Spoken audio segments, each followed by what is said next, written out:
la technique de pêche dans l'immobilier. Comme je disais, il faut faire attention, j'en ai parlé ce matin, je ne demande pas de faire de la publicité mensongère. Ça, c'est interdit. Ce serait quoi une publicité mensongère? Vous prenez une photo comme ça au hasard, une jolie photo quelque part, d'un beau salon ou bien d'une salle comme ça. Vous ne connaissez même pas ce bien, vous ne savez même pas si ça existe. Et vous faites un post, villa disponible, 800 000 francs, 7e tranche. Et vous mettez votre contact. Moi, je connais des gens qui font ça. Hein. Les gens vont vous appeler. Quand ils vous appellent, et vous dites « Ah, la villa a été prise. » Mais vous cherchez une villa de 700 millions, il n'y a pas de souci, je vais vous faire une autre proposition. Je ne sais pas si vous voyez. C'est-à-dire que tu as utilisé un bien fictif pour appâter. C'est ça le principe. Donc ça, c'est un peu mensonger. Je ne veux pas trop vous envoyer, je ne veux pas vous envoyer sous cet angle. Je vais vous envoyer sous l'angle de poster des biens qui existent, même quand ils ne sont pas à vous, pour capter des personnes qui sont intéressées. Par exemple, nous sommes dans des groupes entre agents immobiliers. Par exemple, sur WhatsApp, il y a un groupe de toutes les agences immobilières agréées. Toutes les agences immobilières agréées sont dans ce groupe WhatsApp. Donc, qu'est-ce qu'on fait? On poste nos biens. Parce que dans l'immobilier, comme je disais, le gâteau, il est immense. Et dans l'immobilier, on est tous habitués à partager commission. C'est quelque chose qui est... En fait, dans l'immobilier, il n'y a pas le principe de la concurrence un peu comme dans les autres réseaux. C'est-à-dire, au contraire, j'ai envie de dire, c'est la collaboration qui rend plus fort. Donc, une de nos agences partenaires, par exemple, dans le groupe WhatsApp, où est mon téléphone? Je vais prendre un exemple très simple. On va faire quelque chose de pratique.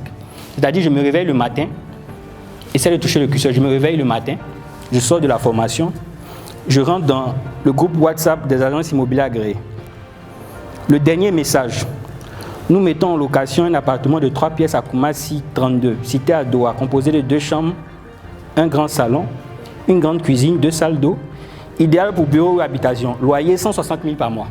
Ça fait partie, comme je disais là, du budget moyen des Ivoiriens. Si tout de suite je fais ce post-là, sur ma page Facebook personnelle ou la page de Rad Immobilier, je vous assure que je vais recevoir au moins 5 à 6 inbox dans l'heure qui suit. Ce n'est pas mon bien, mais j'ai l'information de ce que ce bien existe. Et l'information est hautement sécurisée parce qu'elle vient d'une agence consoeur.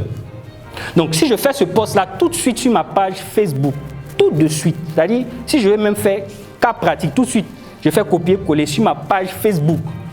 Ma page, j'ai au moins 25 000 abonnés. Mon compte personnel, j'ai 5 000 amis. Si tout de suite je fais ce post, je vous assure, en moins de 30 minutes, j'aurai au moins 6 personnes qui vont... Lorsqu'ils réagissent, qu'est-ce que je fais? Je n'ai même pas besoin de me déplacer. Parmi les 5 qui ont réagi, je peux contacter celui qui a fait la publication. Je lui dis, ah, j'ai une de mes clientes qui veut visiter. Il va dire, ok, donne-moi son contact. Je lui donne le contact de ma cliente. Ma cliente l'appelle, ils se donnent rendez-vous, ils seront visités. Imagine qu'elle est intéressée par l'appartement, elle décide de prendre. Elle paye 160 000. Il va me donner 80 000. Parce que c'est ma cliente. Et comment je l'ai eu? Parce que j'ai fait un post.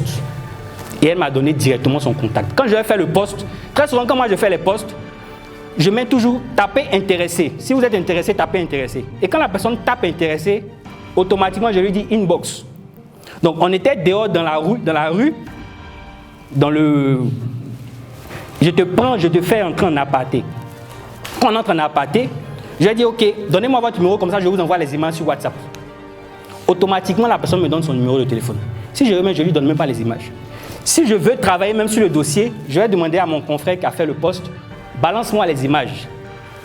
Et puis je change avec la cliente, elle voit les images, elle peut dire oui, je veux visiter. Et puis je les mets en relation. Ou bien si je veux, je ne fais même pas ça. Je lui dis directement, je vous mets en contact avec un de mes collaborateurs, il s'appelle Tan. C'est lui qui gère notre zone Koumassi. Paf, elle appelle. Ils entrent en contact, ils visitent, je ne dépense rien. Ils bookent 180 000, il me fait mon dépôt 80 000.